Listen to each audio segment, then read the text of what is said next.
Boa tarde a todos. Eu queria agradecer a vocês a presença aqui no Salão de Ideias.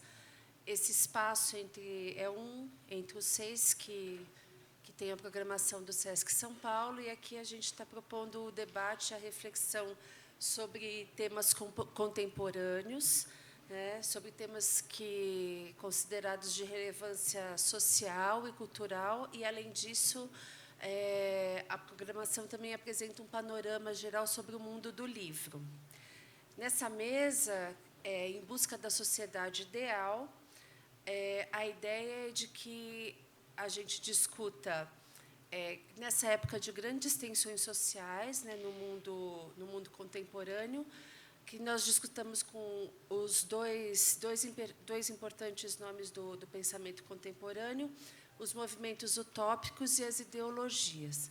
Nós temos aqui o professor Paulo Arantes, que é um filósofo aposentado, né, da Universidade de São Paulo, e é autor, entre outros títulos, de O Novo Tempo do Mundo e outros estudos sobre a era da emergência, e que coordena atualmente a coleção Estádio de Sítio, da editora Boitempo. Logo após aqui o debate, o professor Arantes vai estar dando autógrafos no estande da editora Loyola, no box M600.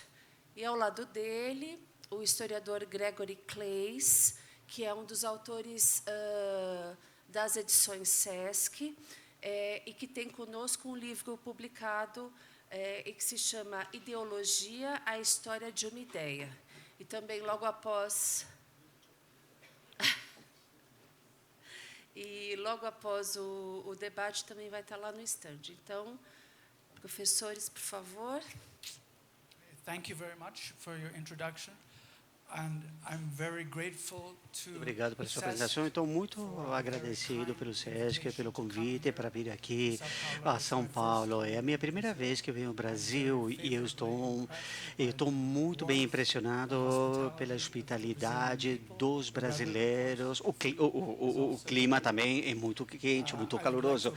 E eu peço desculpas porque eu vou ter que falar em inglês. Eu espero que os tradutores possam fazer um bom trabalho e vocês possam me entender de forma adequada.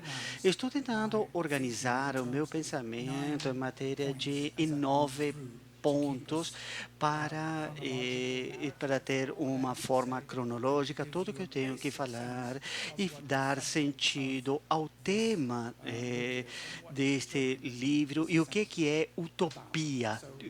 Então, bem-vindos, muito obrigados por estarem aqui. Então, o primeiro ponto que eu queria conversar, eu acho que é a primeira questão que qualquer autor ou professor faria sobre qualquer tema, e isso é perguntar para vocês uma pergunta que talvez vocês poderiam fazer quando a gente tenha tempo para troca de ideias. Por que vocês estariam interessados neste tema, na utopia, né? Então, em inglês, como em qualquer outro idioma, utopia quer dizer nenhum lugar, né? Né? Mas também é um jogo de palavras que também pode dizer um lugar bom para estar. Então, temos um paradoxo, então, na primeira instância. A palavra utopia, né, quer dizer, para a maior parte das coisas, algo utópico é algo impossível. Então, você fala para você, se alguém te diz, eu quero construir um mundo melhor, todo mundo vai dizer, você está falando uma utopia. Tipo assim, isso nunca vai acontecer. É fruto da tua imaginação, isso aí, você é uma pessoa muito bom das ideias. Então, é uma forma de dizer para as pessoas, de fato, que vocês não podem mudar a forma como a gente vive. Mas temos que voltar a discutir, então, esse ponto. Por que vocês estariam interessados em uma utopia que é um lugar impossível de realizar, né? Simplesmente por entretenimento? Tudo bem, mas eu não estaria aqui sentado se eu pensasse que a única função deste tema seria entreter vocês. com ideias de fantasia, sei lá, formas de entretenimento que são como uma espécie de cômica ou uma ciência imaginária, ciência ficção. Simplesmente é uma forma de projetar coisas que são impossíveis somente porque a gente gosta. Não, eu quero dar um outro sentido da palavra utopia e o que quer dizer para mim. Então, não é um lugar onde não se pode chegar, não é uma coisa impossível. E a segunda questão é para pensar o que poderia ser para a maior parte das pessoas que tomam essa palavra a sério, a utopia, e pensam que quer dizer algo que eu desejo, que pode nos ajudar, que nos pode ajudar. E é uma imagem de um futuro melhor.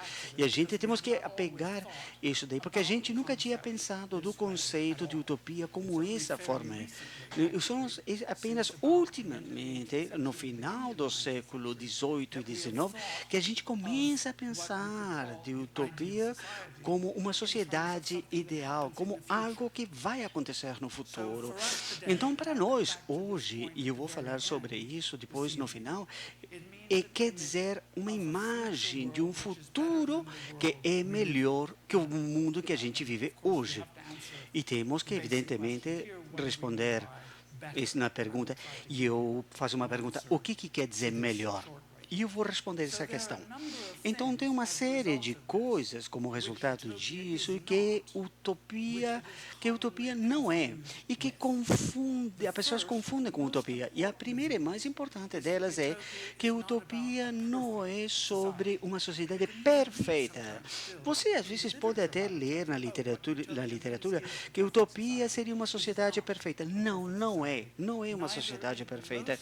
Nem na descrição mais importante, quando Thomas More fala de utopia, que eu vou falar dele, um livro que ele publicou em 1516, a sociedade de Thomas More não é perfeita. O conceito de perfeição, quando aplicado à sociedade, a seres humanos, vem da religião. É um conceito teológico. As pessoas, como a gente as conhece, é lamentável, por bem ou por mal, não somos perfeitos. A sociedade não é perfeita. Tem vários problemas que surgem quando a gente acredita que precisamos criar uma sociedade perfeita. Então a gente não vai aceitar nada diferente. E se a gente então e depois, inevidentemente, porque não somos perfeitos, depois a gente fica com raiva, a gente se frustra porque a gente não consegue alcançar. E a gente quer culpar alguém, e a gente culpa alguém. Né? E a gente pega um bode expiatório. E todas as pessoas que são culpadas depois passam um mau momentos, e a gente poderia falar o que pode acontecer. Vocês acabam não na utopia, mas na distopia. E eu vou falar um pouquinho sobre isso. E segundo, utopia também não é o milênio. A cristandade é uma fonte fantástica, mas a utopia não é trazida por Deus ou por Jesus Cristo, que chega de cima para baixo no nosso planeta. Então, vocês humanos, vocês têm destruído esse mundo, então, por agora, vou consertar tudo e vai ficar perfeito pela ação da graça. Não. Então, brincamos com o diabo por 2000 anos e agora Jesus vai consertar o mundo perfeito. Não. O conceito do milênio, muito parecido ao conceito de sociedade perfeita, mas é uma questão teológica. A utopia também não é um princípio psicológico meramente. Alguns vocês conhecem a palavra alemã, que é um interpretador da utopia, que é chamado de princípio da esperança. E muitos de que hoje se interpretam a utopia, muitas pessoas falam sobre a ideia psicológica que a gente tem de utopia, que a gente sempre tem que ter a possibilidade de pensar de que as coisas poderiam ser melhor, né? Porque tem tantas coisas ruins que a gente tem que aguentar, e a vida é tão dura, e tem tanta injustiça social, e acontecem acidentes, Então temos que ter um tipo de esperança.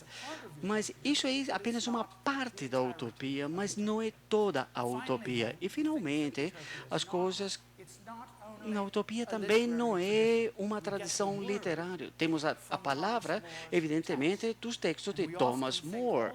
E a gente pensa, às vezes, que de fato a utopia moderna é ciência ficção, porque fazem um paralelo entre o que o Thomas More falou e tem muitos autores como Wells que são conhecidos como os fundadores da ciência ficção que falam de utopia. Então a gente acha que tem uma relação com ciência ficção, mas ele não é ciência ficção. Então, se a gente começa a pensar o que é a utopia, então, em vez do que a utopia não é, a primeira coisa que tenho que falar é que a utopia é, tem três coisas. Primeira, é uma tradição literária, sim, que começa muito antes de Thomas More, da República de Platão, por exemplo, a descrição de Esparta na Grécia Antiga.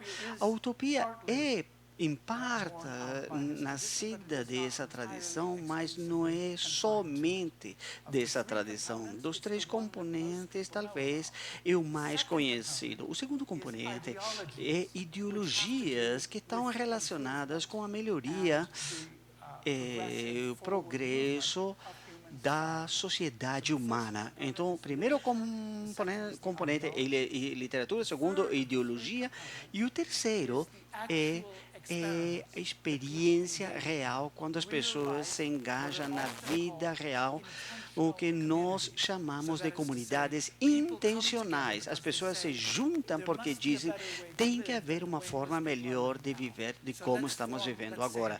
Então vamos a formar uma comunidade, vamos juntar 100 pessoas e tentar morar de uma forma diferente, de uma forma que seja mais igualitária, mais justa, onde a propriedade está mais distribuída.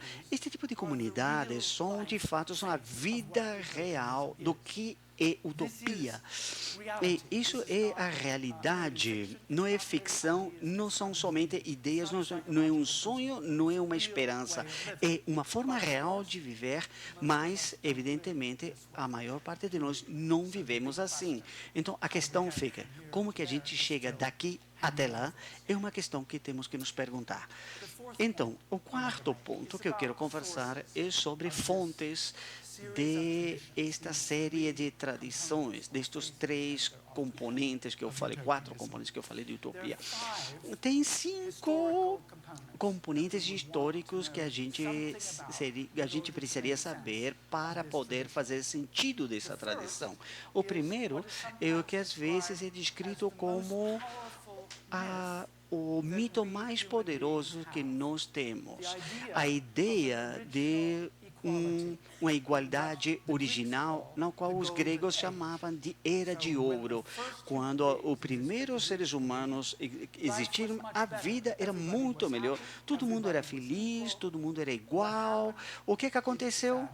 Lamentavelmente, isso degenerou e tudo se estragou. Mas este mito é um mito muito poderoso. Desde o período clássico dos gregos até a era moderna, os anos do século XVIII até o século XIX.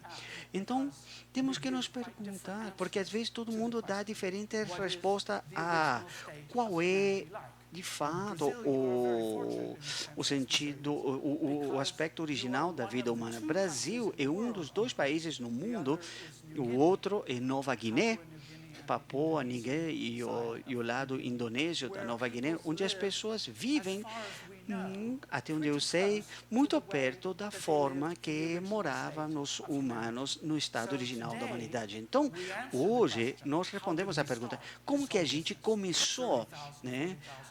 Não sei quantos milhares de anos atrás. A gente pergunta para os antropólogos por uma resposta e eles nos dão muitas respostas, todas diferentes. Então, essa ideia de Era de Ouro é um dos componentes dessa tradição. O segundo componente, evidentemente, é um que todos vocês conhecem, é a cristandade. A cristandade nos dá 2 conceitos o paraíso terrestre, onde, evidentemente, na história contada no Gênesis, o mito cristão da cristandade, Deus cria Adão e manda Eva, e, evidentemente, eles vão àquele mansão, a árvore de maçã, e sabem o que tem lá? Tem uma cobra, e a cobra, como a gente sabe, é o Satã.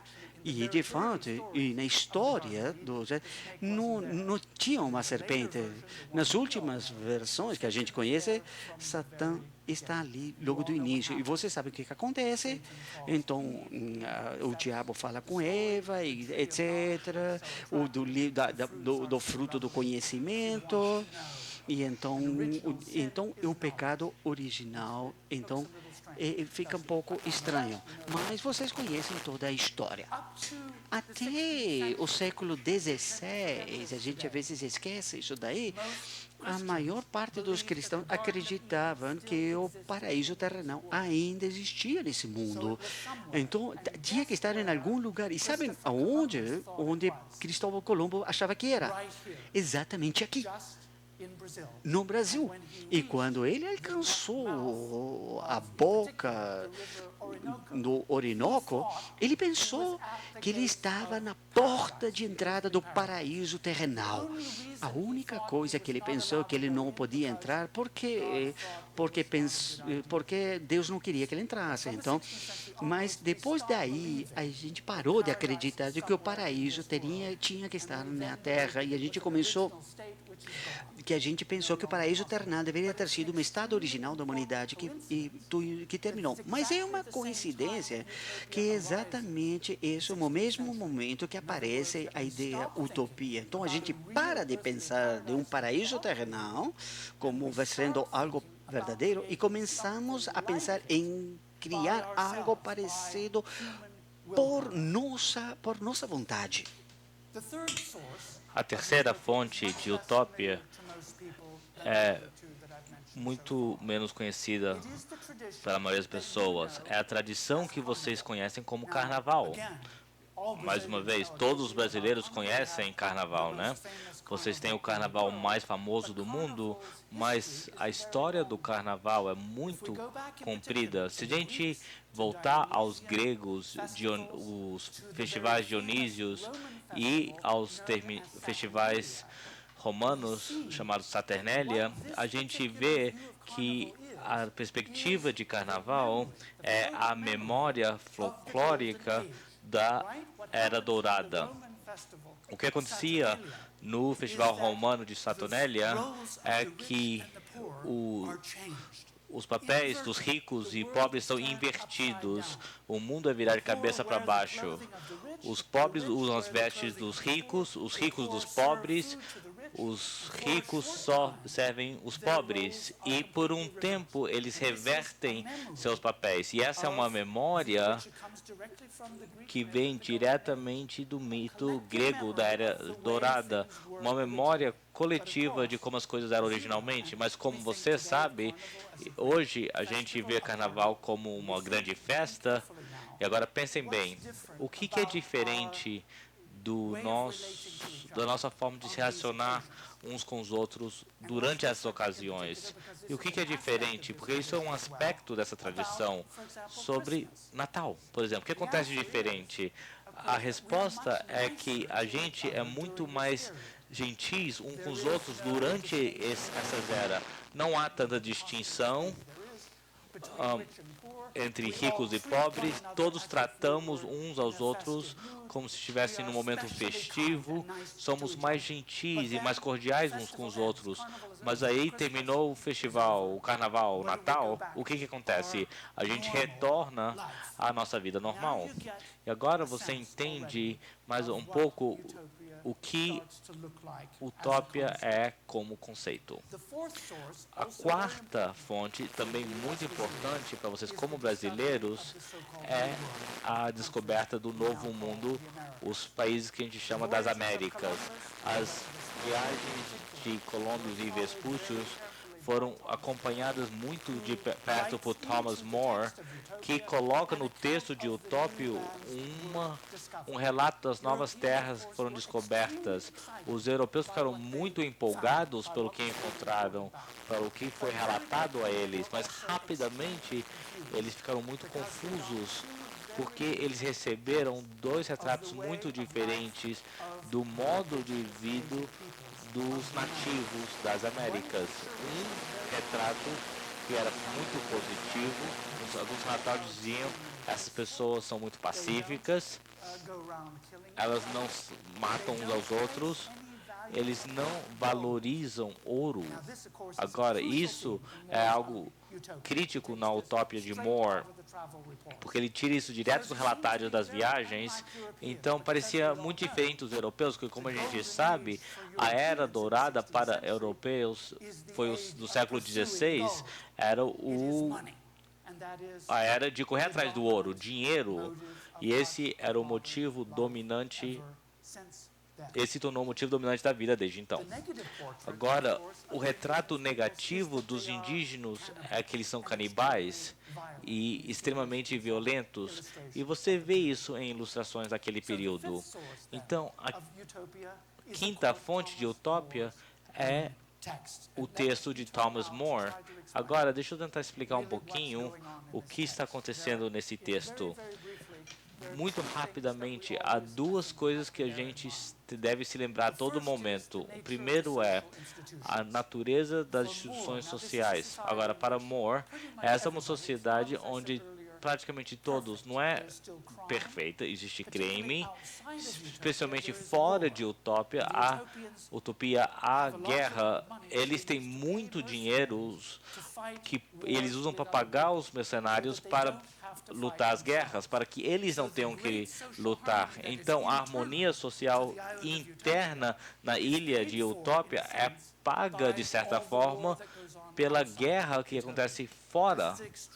Então, isso é algo muito importante se lembrar, porque Utopia, voltando, não é um mundo perfeito para todos.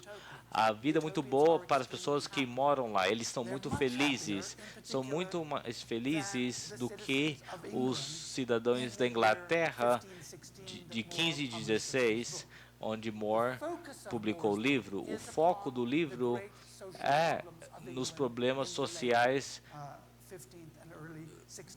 do final do século XV e começo do século XVI, onde milhares de pessoas, os pobres, estão tirada a terra deles e a terra está sendo dada para criar gado, para fazer lã, porque é uma coisa que dava muito dinheiro e, consequentemente, centenas dessas pessoas estão sendo enforcadas porque são vagabundos. Em vez de poderem dormir na rua, eles são presos e executados simplesmente porque a terra lhes foi tirada. E esse é um problema para Thomas More, e por isso que ele escreveu o texto Utopia. É a resposta.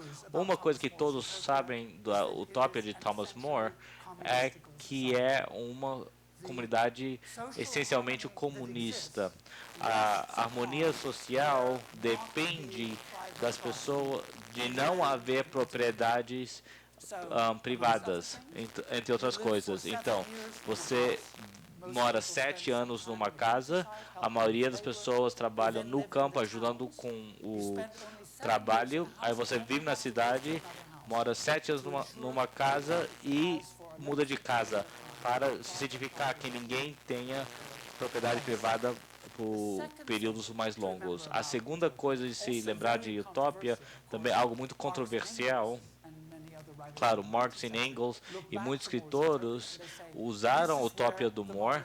Eles dizem que ali foi o começo do movimento comunista. É isso aqui que deve ser uma sociedade mais justa no nosso mundo. Então, a segunda coisa que o More faz é tão controversial quanto a primeira. Volta a coisa do carnaval e de festivais, que eu já falei. É como nos relacionamos uns com os outros, como tratamos uns aos outros.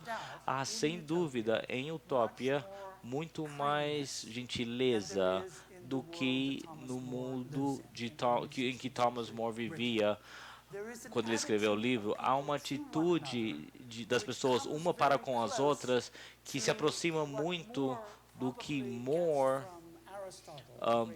pegou de Aristóteles, o filósofo grego, a teoria de amizade. Então, a forma das pessoas se relacionarem em Utopia não é amor, não é o amor cristão, é muito mais é um conceito mais pagão e clássico, não é um relacionamento familiar, então a gente não se enxerga como irmãos e irmãs, isso seria demais, eu acho que Moore diz, mas seria uma forma modificada de amizade, e eu chamo isso uma ideia de sociabilidade aumentada.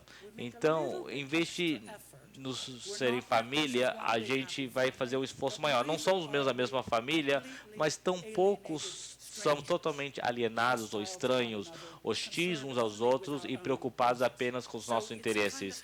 Então, é o meio termo entre esses ideais. Então, o que acontece? Sexto ponto, entre o ponto que o momento que ele publica Utopia e o século XX. No século XVI e XVII e XVIII, o texto é traduzido para todos os idiomas europeus e no meados do século XVI, vários grupos de pessoas, como os Anabaptists na Europa Central, e especialmente setores religiosos, apontam para Thomas More e dizem, aqui tem uma ideia que para nós é o cristianismo de verdade. O que Jesus realmente ensinou é que deveríamos ter bens em comuns. E o que Thomas More ensina também é que é possível imaginar uma sociedade em que podemos ter isso. Então, a partir do século XVI, temos experimentos práticos e começou com centenas e milhares de textos literários até o dia de hoje. Todo ano, centenas de textos são publicados. Claro, hoje, mais distópias do que utópias são publicadas. Depois a gente fala disso. Mas, até o final do século XVIII, duas coisas importantes aconteceram. Mais ou menos 1780, mais ou menos, 1780, as pessoas começam a dizer pela primeira vez que talvez a gente não devesse pensar na Era Dourada como algo do passado, mas talvez, na verdade, devemos ver isso como algo que virá no futuro, se torna iminente a nós. Então, a possibilidade da criação humana não está limitada à criação humana, mas pode ser recriado nesse mundo e talvez até na nossa própria vida. Isso é um desenvolvimento surpreendente, porque muito do texto literário dos 200, 300 anos antes haviam descoberto Utopia em um continente ou uma ilha no interior, ou de um passado imaginário, ou de um futuro muito, muito, muito distante. Mas no final do século XVIII, as pessoas começam a achar que talvez a utopia é algo que nasce da sociedade em que vivemos agora. Aí, fundamentalmente, a maior mudança para nós acontece em 1789, a Revolução Francesa, a revolução que derrota a monarquia, que derruba a monarquia e instala uma república que o interesse é o povo como um todo. E aí você tem Thomas More, aí a gente volta para Thomas More 300 anos antes, esse é o ideal que More retrata. Infelizmente, a Revolução Francesa não é o sucesso que todo mundo esperava. Até há uma usurpação do poder pelos Jacobins mais extremos, há um período de terror, a decapitação de milhares de pessoas, e aí o terror termina, aí vem um ditador Napoleão Bonaparte. Quando Napoleão é derrubado, muitas pessoas dizem isso é horrível, estava em nosso poder. Eu estou falando que Thomas Paine falou de de criar um novo mundo e a gente errou. De alguma forma, cometemos um erro grave. Imediatamente após a queda de Napoleão, nós vemos o começo do socialismo. Schaeffer, e é claro, rapidamente nós vemos no 1840 Marx e Engels. A nova ideia, dá uma olhada em Thomas More, fala, Thomas More estava certo em pelo menos duas coisas. Nós temos que ter bens em comum.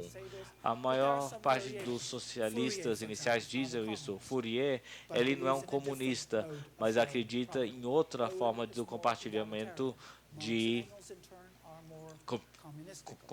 de propriedade. Engels e Marx são mais comunistas e ele era mais igualitário. Mas isso é a fundação para uma melhor forma de tratar uns aos outros. E é claro, a palavra socialismo significa um novo sistema social onde somos mais sociáveis. É isso que a palavra significa. Ism em inglês é oposto em francês, em português, é o oposto ao que originalmente se chamava o sistema individual, onde todos competem entre si.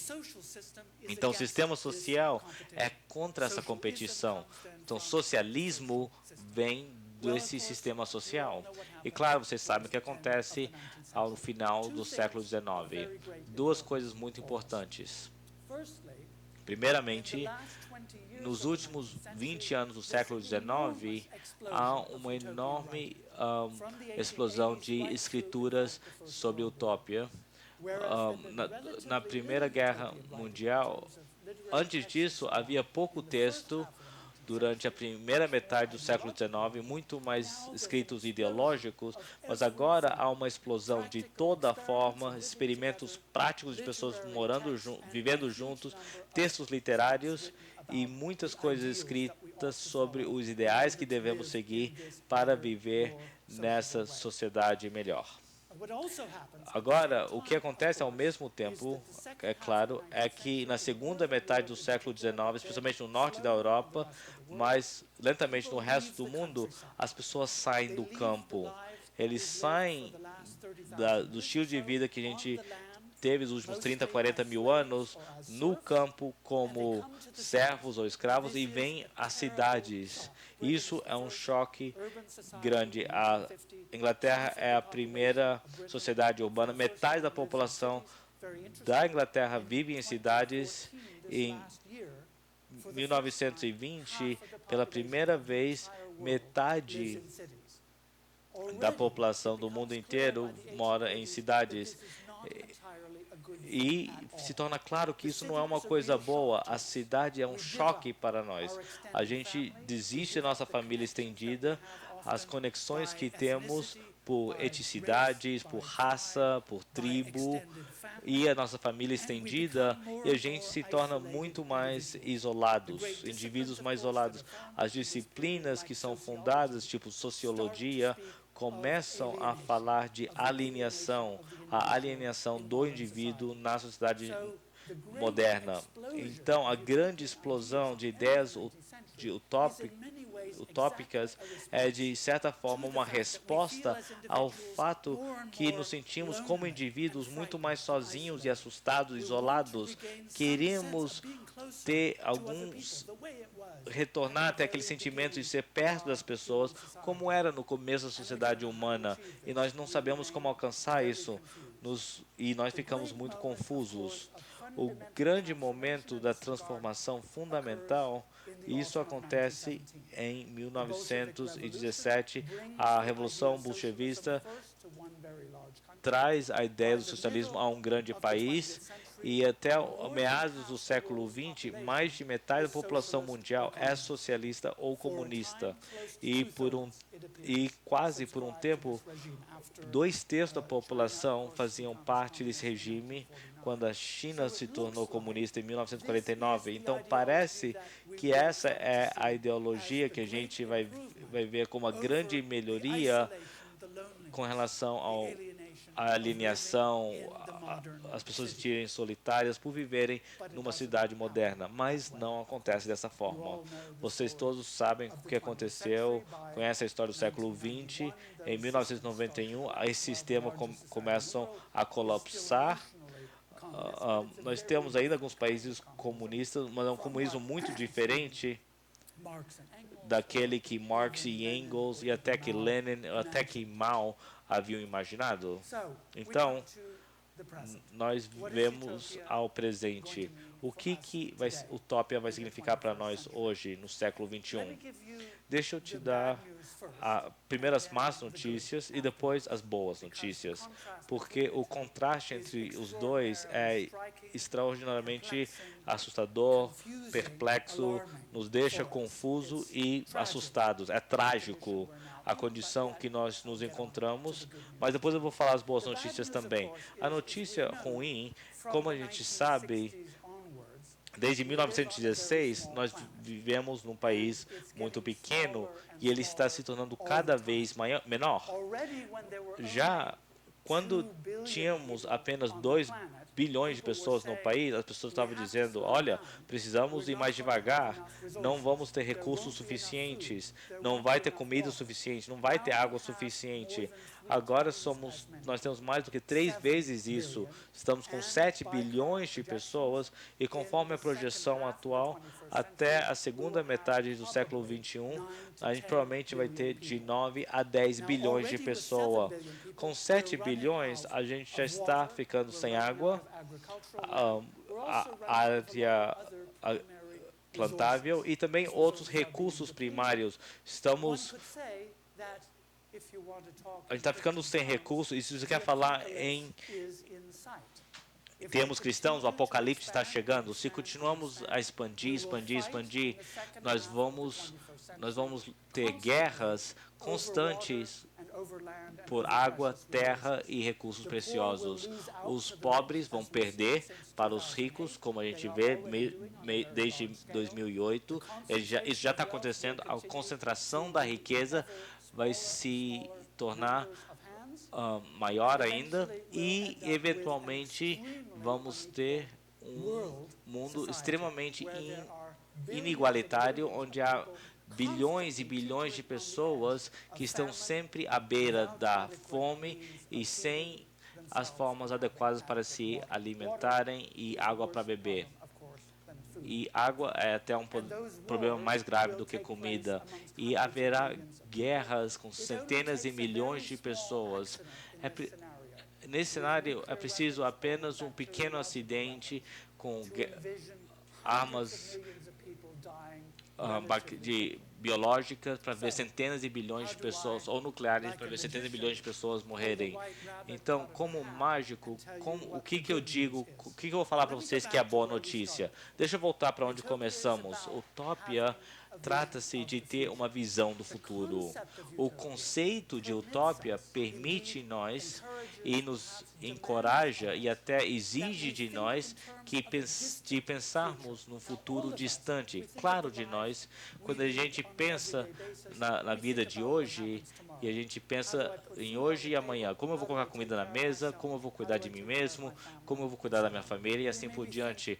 Talvez pensamos até o que vai acontecer ano que vem, mas se a gente pensar em nós como espécie humana, isso não é o suficiente.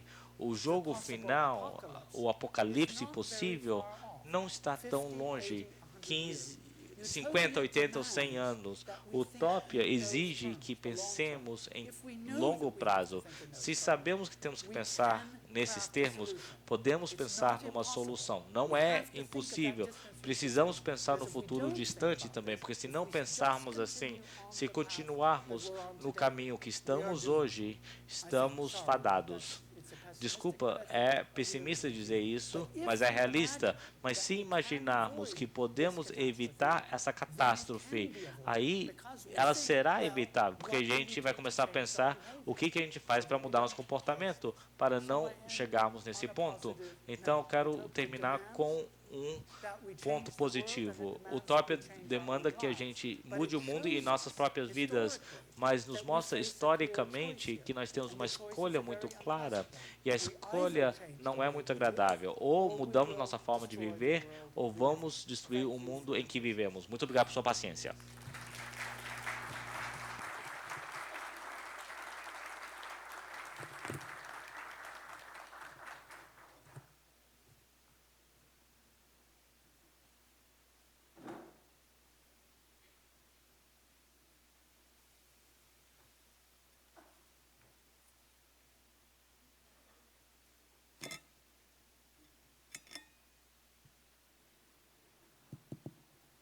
Está funcionando? Boa tarde a todas e a todos. Eu agradeço o convite do SESC e eu gostaria de começar dizendo o seguinte, antes da abertura, o professor Kleis, o Gregory, estava me perguntando se eu também era um especialista em utopia. Eu disse para ele que não. Eu estou aqui um pouquinho de alegre, mas, em todo caso, ao contrário, os meus desafetos, mas as pessoas que teimam e não entender o que eu digo, dizem que eu sou especialista no contrário, em distopias. De modo que estou aqui ao revés, como se eu tivesse me especializado no último capítulo da fala, na última trecho da fala do Gregory, nessas calamidades todas que ele descreveu. O subtítulo do livro de ensaios que eu estou publicando chama-se Estudo sobre a Era da Emergência, que é onde nós estamos. Mas como a convocatória que nos pautou do SESC chama-se Em Busca de uma Sociedade Ideal, eu resolvi não falar dessas barbaridades e também sair em busca da sociedade ideal. Bom, o problema é o seguinte, em busca da sociedade ideal, aonde? No Brasil? Se é no Brasil, nós já estamos nela. A sociedade ideal é aqui. Num certo sentido, eu vou tentar não demonstrar isso, estou dizendo com Grano Salles, mas o tipo de quiprocó que essa pergunta provoca quando é formulada e quando nós nos imaginamos como brasileiros. E eu não estou brincando muito, não. Um pouquinho, mas não muito, porque a sociedade brasileira, nós temos e nós estamos construindo essa sociedade ideal. Nós estamos sempre achando e perdendo essa sociedade ideal de maneira recorrente. Se nós nos reportarmos a primeira parte da exposição do Gregory, a utopia, ou mais do que a utopia, o paraíso era aqui. E essa ideia de que o paraíso era aqui ou é aqui, ela persiste mais do que nós possamos imaginar. Há um livro famoso de um historiador também famoso por ser pai de um cantor, que é o Sérgio Buarque de Holanda, pai do Chico, chamado Visão do Paraíso, que é um livro fabuloso pela erudição e pela inteligência, em que ele reconstitui a visão edênica que os primeiros navegadores, vocês falam de descobridores, nós falamos direto, são os conquistadores e colonizadores tiveram quando chegaram no Novo Mundo. O Novo Mundo era, portanto, o paraíso, ao alcance da mão. E eu me lembro que o Gregory, não vou chamar professor Gregory, ok? Professor Gregory, lembrou-se da primeira carta do Cristóvão Colombo. Quando ele chegou, cheguei no paraíso. Não entrou no Orinoco porque não tinha autorização de Deus, senão entraria, podia acontecer alguma coisa, podia perturbar o equilíbrio do mundo. Ora, essa visão do paraíso, ela não desapareceu da experiência brasileira. Isso que é o mais interessante. E é por aí que eu pretendo começar. Portanto, eu vou falar sobre coisas, enfim, familiares ou não tão familiares a brasileiros e que não está no meu livro. Meu livro é distópico, num certo sentido. No outro sentido, não. Depois tem um capítulo que não é distópico, é o último capítulo que saiu sobre as jornadas de junho. Aí a coisa muda um pouquinho de figura. Podemos conversar isso mais adiante, mas eu não vou falar sobre elas agora. E eu vou partir de uma distinção feita por um outro grande crítico literário brasileiro, o maior de todos eles, chamado Antônio Cândido, que se refere a... Agora eu estou interpretando um pouco livremente o que ele disse há uns 30 anos atrás, no ensaio clássico, que se refere um pouco à recorrência ou à permanência dessa visão edênica do Brasil, recém-descoberto na sua virgindade paradisíaca no século XVI. E que ele diz o seguinte: até mais ou menos meados dos anos 30 do século passado, 1930, persistiu entre nós, brasileiros, sobretudo brasileiros intelectualizados, a elite culta e, por isso mesmo, a elite mais ou menos dirigente do país, sobretudo nos escritores. É sempre, o que eu vou falar agora tem sempre um filtro cultural, é sempre a experiência intelectual brasileira. Persistiu o que eles chamam uma espécie de consciência amena do atraso, ou uma ideologia de país novo, porque recém-descoberto, nós fazíamos parte do novo mundo, por contraposição ao velho mundo. E essa consciência amena, essa ideologia de país novo, media a distância que nos separava, nós, na periferia, na ex-periferia colonial, escravista e assim por diante, dos países metropolitanos, media essa diferença com uma espécie de coeficiente compensatório que era a pujança natural. A sociedade era deficiente porque era uma sociedade ainda jovem em formação. Em compensação, a natureza era exuberante e ela provocava o entusiasmo diante do futuro que nos aguardava. E, portanto, nós éramos uma nação historicamente comprovada, fazíamos parte do novo mundo, que tínhamos um encontro marcado com o futuro. Isso não é lenda. Não. Quando o Stefan Zweig escreveu um livro famoso chamado Brasil, País do Futuro, o título não é tão bobo assim, e ele não era longe de ser uma pessoa boba, era um grande escritor, o Stefan Zweig, ele percebeu muitas coisas. E ele percebeu coisas, ele intuiu, ele não era um escritor, ele intuiu que os países da América, incluindo lá em cima os Estados Unidos, mas sobretudo os da América hispânica e portuguesa, eles nasceram com os tempos modernos e, portanto, eles eram uma espécie de engenharia social e política, essas nações recém-fundadas na época da independência, que se comportavam como sociedades orientadas para o futuro. Como se essa dimensão temporal, social e histórica fizesse parte da nossa autocompreensão. De modo que, desde a independência e muito antes, retrospectivamente, essa visão edênica persistiu nessa consciência de que nós estávamos predestinados a dar certo. É uma expressão recorrente, inclusive, na linguagem inconsciente dos políticos brasileiros, que, quando diz, dessa vez vai, demos certo, há uma fixação, uma obsessão com a ideia de um país que tem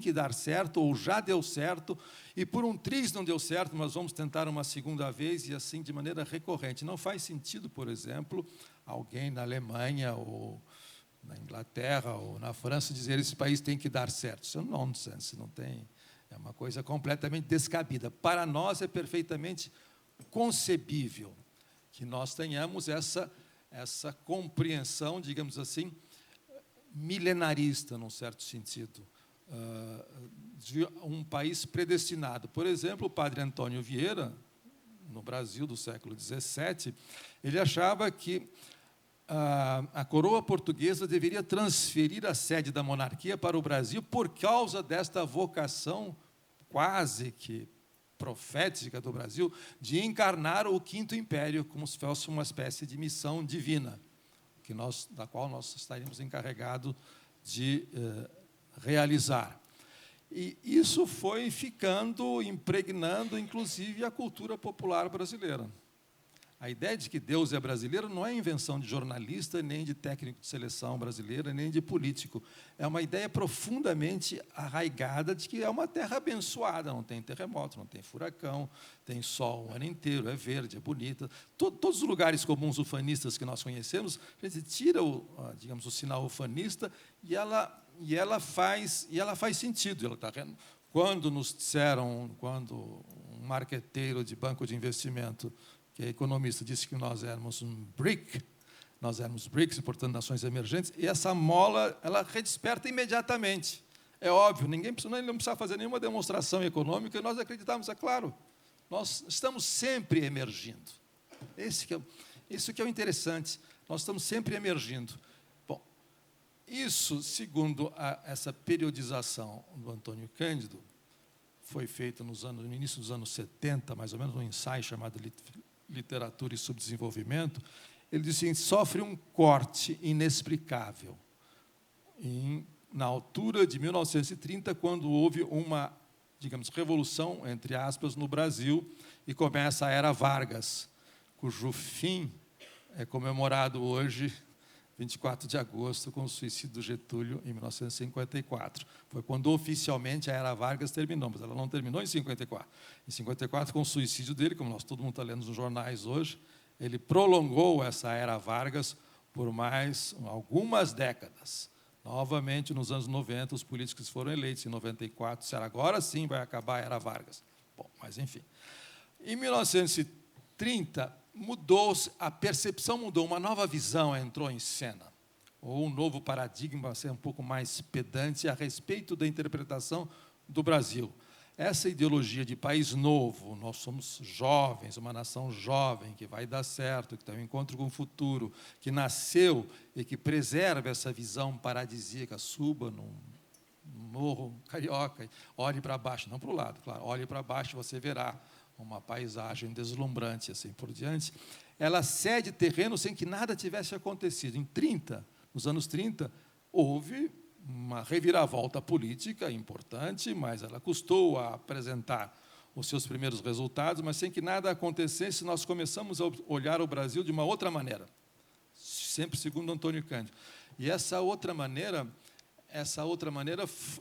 ela é contemporânea, em parte ela é responsável pela descoberta de uma coisa e expressa por uma locução que não existia ainda no pensamento brasileiro, chamado realidade brasileira. Descobriu-se alguma coisa, inventou-se ou construiu-se alguma coisa chamada realidade brasileira. A expressão realidade brasileira começa a circular nos anos 30 do século passado e por aí afora.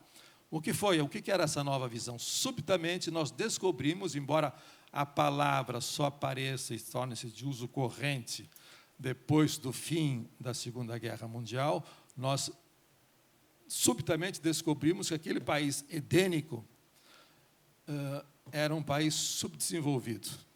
Portanto, aquela consciência amena de que nós éramos retardatários, mas com um esforço e a natureza generosa ajudando, chegaríamos lá, foi substituída por uma consciência dramática e, como ele chama, e como ele diz, catastrófica do subdesenvolvimento.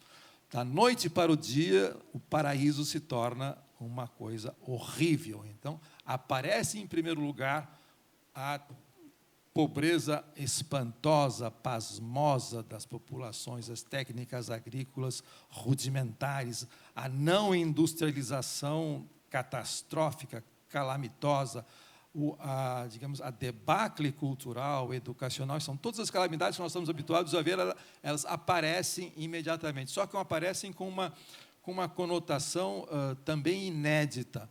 Pela primeira vez, é como se nós, nos desfizéssemos daquela autoconfiança paralisante, num certo sentido, e saíssemos para a luta.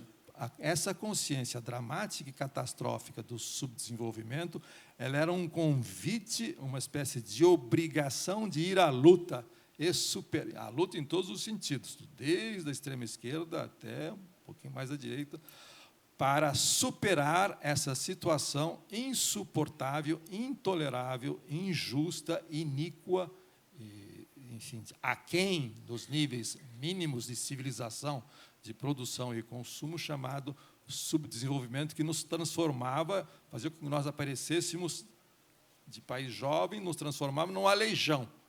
Era uma coisa desengonçada, desequilibrada, em que havia contrastes insustentáveis e pavorosos. O Brasil passou a ser conhecido, pelos uma certa literatura europeia, inclusive francesa, como um país de contrastes, e contrastes incríveis, inacreditáveis, injustificáveis. Bom, nesse momento, a partir dos anos 30, mas, sobretudo, depois do fim da guerra, torna-se uma espécie de missão nacional a superação do subdesenvolvimento e o ajuste de contas com essa consciência catastrófica da iniquidade social, tecnológica, econômica que nos definia. Bom, até que em um determinado momento, agora sou eu, termino Antônio Cândido aqui, agora entra quem vos fala. Até que, num determinado momento, nós,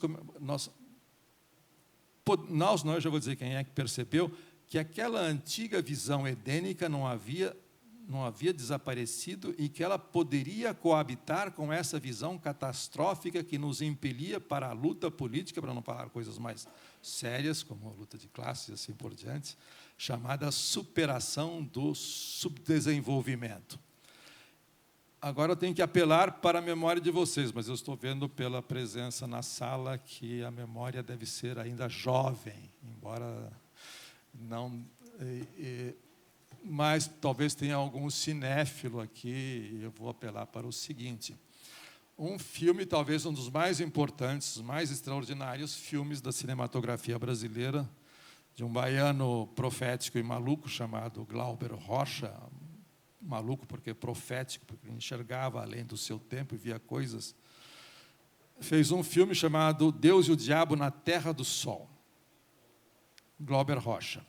Bom, esse filme, eu imagino que é obrigação de todos os presentes, se não viram, irem ver, porque não tem como não ver esse filme. Bom, fácil, agora é fácil, baixa tudo, baixa, chegando em casa, baixa e veja a cena final do filme. Eu não vou contar todo o filme, porque senão vamos longe demais. A cena final do filme é a história de um vaqueiro, se passa no Nordeste, na época do cangaço e dos beatos, que proliferavam nas regiões da seca nordestina. Um vaqueiro chamado Manuel e sua mulher Rosa, que perdem tudo com a seca, e ele procura uma solução. Desespero, e a primeira solução que acontece é Deus. É Deus, e encontra um beato chamado Sebastião, que ele segue, cuja pregação ele segue de Seca em Meca até um morro. Bom, não vou contar tudo, mas depois a coisa não dá muito certo com o beato Sebastião e aparece Corisco, que é o cangaceiro, o braço direito do Lampião, o Corisco, que é o Otton Bastos, bem estilizado. E o caminho da salvação, a vereda da salvação, passa a ser, o banditismo social, digamos assim. Tampouco dá certo, na visão do cineasta e no enredo. E, num determinado momento, quando eles já estão isolados na Caatinga, perseguidos pela polícia, os dois, o vaqueiro Manuel Rosa e o Corisco, já ensandecido, por assim dizer, uma espécie de transe místico, e começa a sangrar todo mundo, é um beco, um impasse, e ele foge. Então, a cena final do filme é a fuga da Rosa e do vaqueiro Manuel. Inclusive, há muita controvérsia na interpretação do filme, porque ele deixa a mulher para trás. Ele corre, desesperadamente, ela não consegue alcançá-lo e cai. E, mesmo assim, ele continua correndo. Continua correndo no sertão seco, árido, a lá Graciliano Ramos. Ele corre, e é um plano sequência em que fica visível o esforço do ator que está representando o vaqueiro. Ele está à beira da exaustão, mas ele não para, ele corre cada vez mais, à beira de um colapso físico. E, num determinado momento, a câmera sobe e esse sertão vira mar. Esse sertão vira mar, e você vê um mar, a onda batendo na praia. Não é um mar calmo, não, nem, também é um pouco, não é um mar revolto, mas é um mar muito vital. Ora, e a trilha sonora começa, a música começa a cantar, a letra do Glauber, a música do Sérgio Ricardo, que é o sertão vai virar mar, o mar vai virar sertão. Esse filme ele foi lançado e foi terminado em fim de 63, início de 64. Eu estava no Rio de Janeiro, eu vi o filme quando ele foi lançado no circuito, em fevereiro de 64, poucas semanas antes do golpe, um filme absolutamente extraordinário, possivelmente um dos maiores filmes da cinematografia, não só brasileira, mas mundial, em que anunciava uma revolução. Anunciava uma revolução. E uma revolução que era uma transfiguração. Que era uma transfiguração do sertão em mar. Era o país de cocainha. Era a abundância, a fartura e a mudança total da vida, quase que apocalíptico no sentido não desastre, mas de revelação. Essa transformação do mar, do sertão em mar. E cantava, aí terminava as últimas cenas, aquele mar revolto, você dizendo, ele estava dizendo a revolução vai acontecer, mas ele não estava dizendo a revolução vai acontecer, a expectativa, a perspectiva revolucionária no Brasil, como de fato era, em termos triviais. Para dizer isso, se passa num tempo qualquer, na época do cangaço, portanto, é nos anos 30 e 40, a época de Napoleão, de Lampião. Olha só, hein, o ato fálico daqueles. Bom, ele poderia ter dito isso de maneira trivial num filme político corriqueiro. Não, ele usou uma imagem ancestral do mar, da descoberta do Éden brasileiro. E que estava, onde é que ele ouviu? Quem é que tinha dito isso pela primeira vez? Onde é que tinha aparecido isso? Era atribuído ao Antônio Conselheiro, portanto, tinha algo a ver com a sublevação e com a destruição e com a guerra de Canudos. Então, o sertão vai virar mar, era atribuído pela população ao Conselheiro. De fato, ele falava isso, mas não era dele, ele ouviu. Na época em que ele era o jovem Antônio Conselheiro, ele vendia cachaça. Ele era um vendedor ambulante, era um caixeiro viajante, e percorria o Nordeste, e ele deve ter ouvido várias histórias, deve ter encontrado N beatos, e sempre a mesma história. Às vezes era mar, às vezes era praia. Às vezes o sertão ia virar uma praia, que também é um ponto de chegada. Também a praia tem que ver com a descoberta, e depois, na verdade, com conquista. Essa é a coisa extraordinária. Pela primeira vez na história do pensamento político brasileiro, depois de um auge conjuntural entre 61, quando tentaram depor o Jango e não conseguiram, até o golpe, pela primeira vez, esta visão da transformação radical do Brasil ela é apresentada de maneira transfiguradora nesses termos apocalípticos, messiânicos, melinaristas, e, por outro lado, inteiramente enraizada na cultura popular. Inclusive, o Euclides, quando escreve o Sertão, ele diz, olha, na região de Canudos, diz a lenda, e mesmo eu, que sou um geólogo amador, acho que aqui era o solo, a bacia de um oceano. Portanto, esse sertão já foi mar. E a sua transformação é a transfiguração do Brasil, uma outra coisa, num país, numa nação utópica, como era na sua origem. Era uma espécie de ilha utópica, inclusive, diz a lenda também que o Thomas More começaram a desconfiar que a ilha do Thomas More podia ser aqui o nosso Fernão de Noronha, que agora é paraíso turístico. Mas, enfim. Bom, isso diz algo. Se nós vamos começar a falar em busca de um país ideal, e o que é a utopia, esse lastro da experiência brasileira é importante, e é importante que tenha sido fixado num filme como o do Glauber Rocha. E vejam que isso... Bom, eu não vou falar nem da matriz, digamos, estética dessa imagem final, porque ela é calcada, curiosamente, no filme do Truffaut, Os Incompreendidos. Quando o menino foge do reformatório, que é o Jean-Pierre Léaud, é o Antoine Doinel no filme, ele foge do reformatório, qual é a primeira coisa que ele faz? É uma libertação, ele está fugindo de um reformatório. Ele é um adolescente. Ele sai correndo e ele corre também um plano sequência, vê o esforço do menino até o fim, ele chega no mar. Só que é um marzinho bem francês, assim, bem michuruquinha. Mas é um mar calmo, tal, e meio frio, ele põe o pé, ele não gosta muito, tal, ele olha, pisa, conhece o mar, ele queria conhecer o mar. Aí ele olha, volta para a câmera, um pouco perplexo, fim. O Glauber se inspirou ali.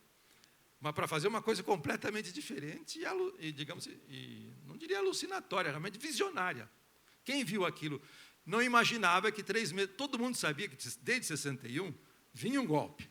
Mas vendo aquilo, o golpe desaparecia de vista. Bom, veio o golpe.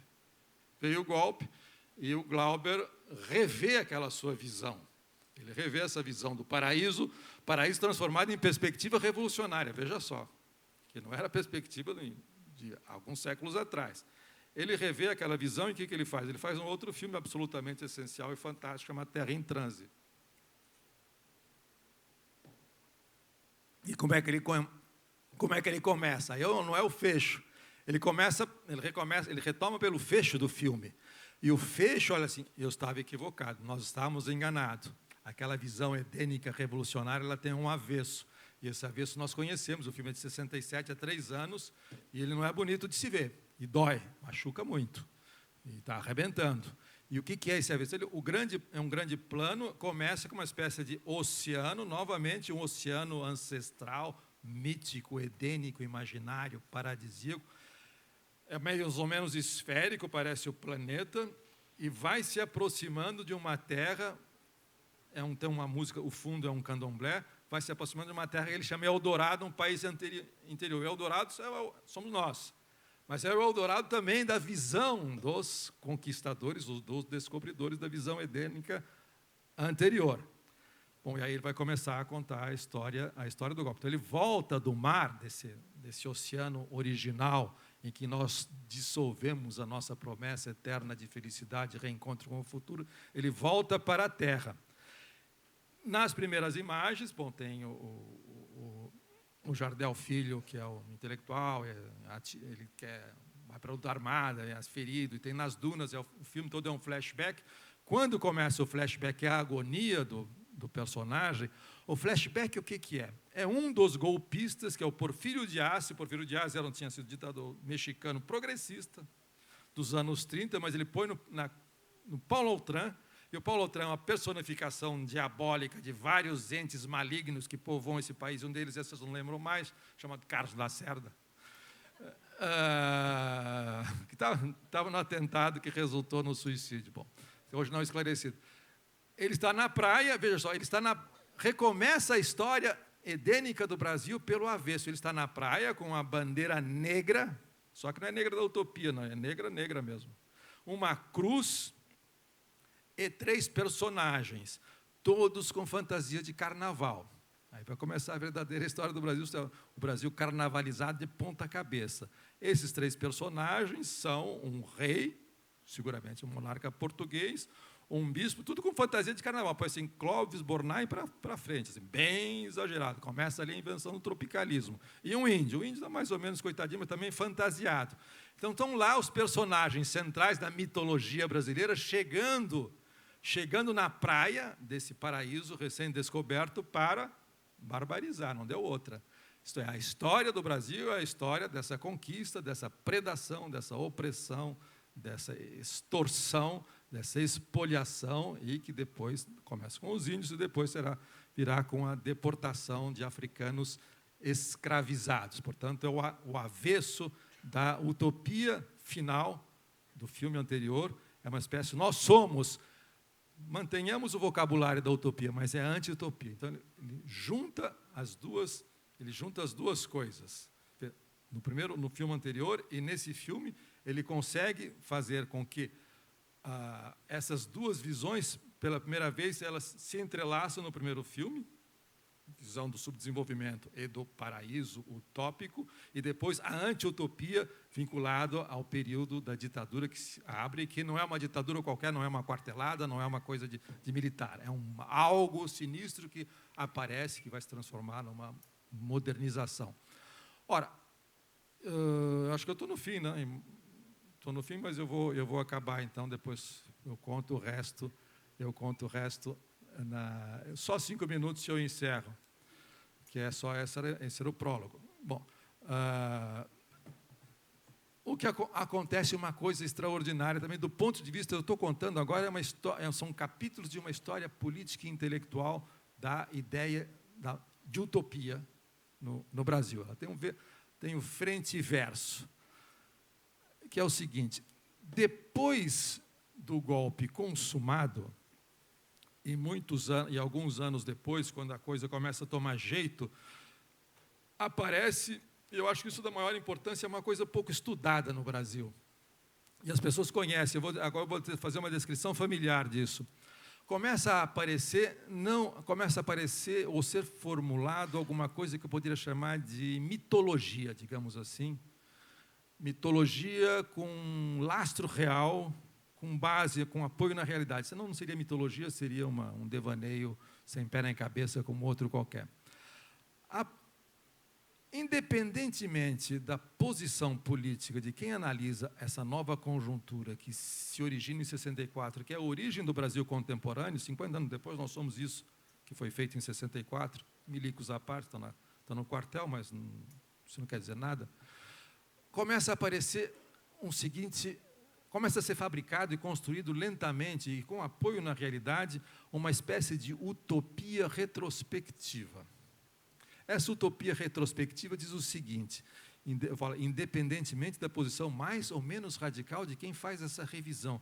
Em 64, o golpe de 64, mesmo as pessoas mais moderadas, apenas civilizadas, diz o seguinte: a civilização brasileira, da qual nós estávamos falando, a civilização brasileira, 64 foi um desastre para a civilização brasileira, do qual nós não mais nos recuperamos, nem nos recuperaremos. Foi uma calamidade, foi um trauma, foi um divisor. E o que isso significou? Significou que estava em marcha, em construção, alguma coisa como alguns autores, eu não posso fazer enumeração de todos aqui, começam a chamar de utopia brasileira, que, de certa maneira, estava a caminho nessas 2 décadas de redemocratização, desde o fim do Estado Novo, e assim por aí, estava em construção até que foi abortada em 64. Então, retrospectivamente, começou-se a fabricar alguma coisa como uma utopia brasileira que teria existido, de fato, a caminho, ao alcance da mão, e que abortou em 64. Eu não estou dizendo nada demais. Quem acompanha as coisas ou tem um pouco de memória, lembra-se quem é que investiu nessa.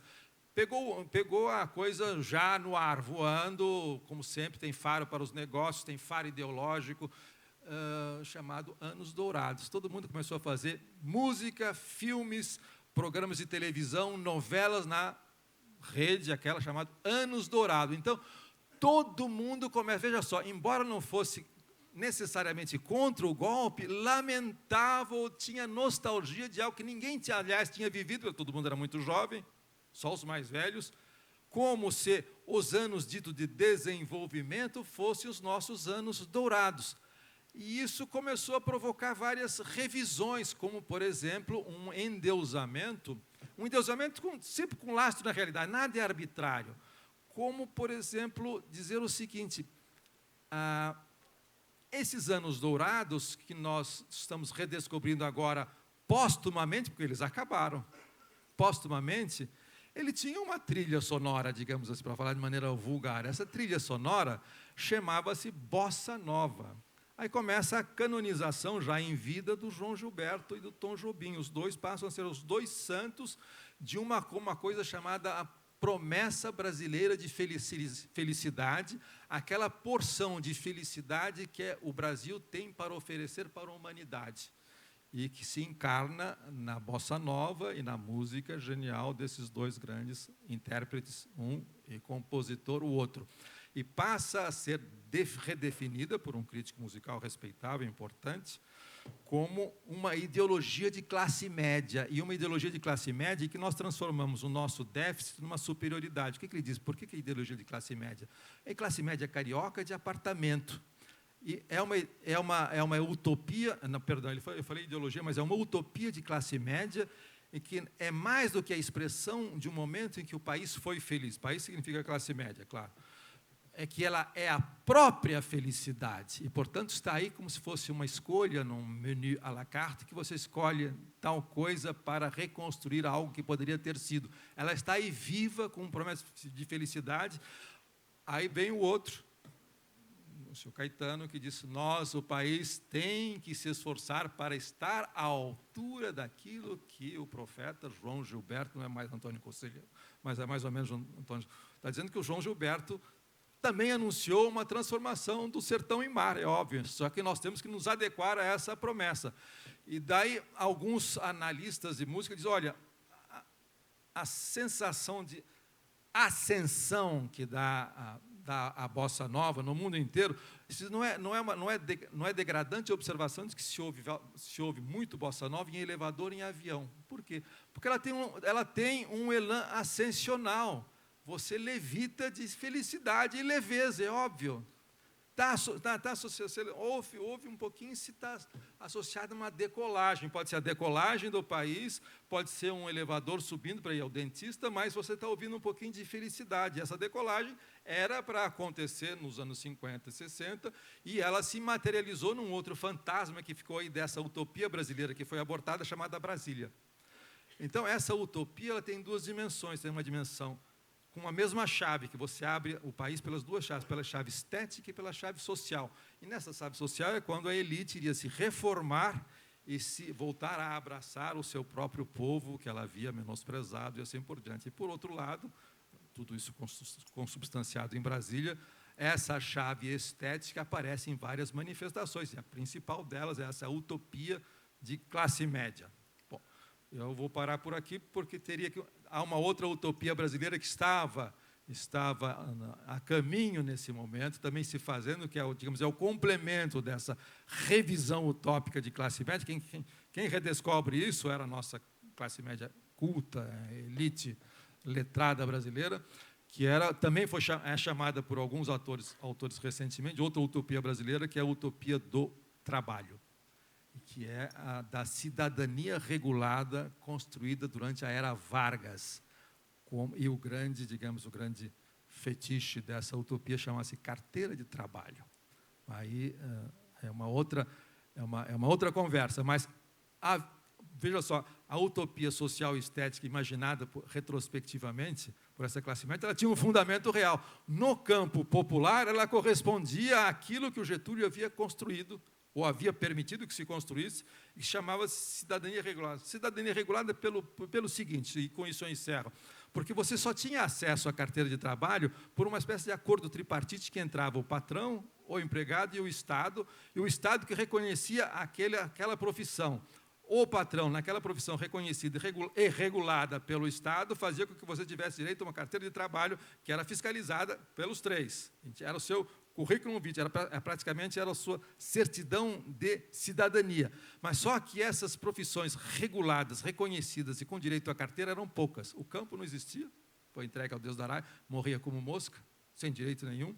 E nas cidades, só algumas profissões urbanas muito específicas que haviam sido cuidadosamente escolhidas pelo Getúlio, que não dormia de touca, sabia o que estava fazendo, e, portanto, era uma espécie de porta estreita prometida para todo mundo que tivesse acesso a essa senha de ingresso no paraíso, que era o paraíso dos direitos sociais, chamado carteira de trabalho, de modo que corria paralelamente a essa utopia em marcha no Brasil, até que foi abortada em 64. Bom, mas eu vou ficar por aqui. Obrigado.